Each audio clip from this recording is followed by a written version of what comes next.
اگر ہم چاہتے ہیں کہ ہمارے ہر کام میں آسانی ہو، خیر ہو، برکت ہو، کوئی رکاوٹ، پریشانی اور نقصان کا اندیشہ نہ ہو اور پائے تکمیل تک پہنچنے میں اللہ کی مدد ہمارے ساتھ شامل حال ہو، تو ہمیں ہر کام بسم اللہ سے شروع کرنا ہوگا۔ اور یہ بات نوٹ کر لے کہ کسی بھی جائز کام کے فوائد تب حاصل ہوں گے جب یہ پختہ عقیدہ اور نظریہ ہو کہ صرف اللہ ہی فائدہ پہنچانے اور نقصان سے بچانے پر مکمل قدرت و طاقت رکھتا ہے۔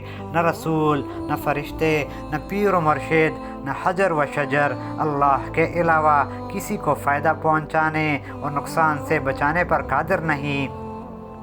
بسم اللہ تلاوت بھی ہے، عبادت بھی ہے، قرآن کی تلاوت بھی ہے۔ اس میں 19 حروف ہیں، تو صرف بسم اللہ کے پڑھنے سے 190 نیکیاں ملے گی۔ جب ہم بسم اللہ پڑھتے ہیں تو ہم اپنی عاجزی، بے بسی اور لاچاری کا اظہار کرتے ہیں کہ ہم میں کوئی طاقت نہیں، اور ہم اپنا معاملہ اللہ کے حوالہ کرتے ہیں۔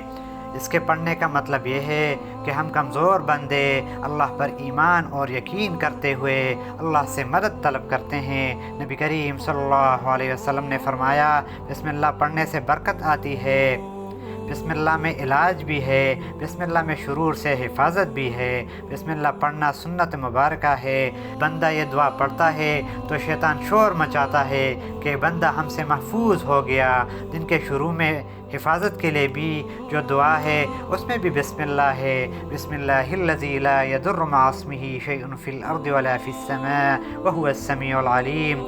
وضو شروع کرنے سے پہلے بسم اللہ پڑھنے کا حکم ہے۔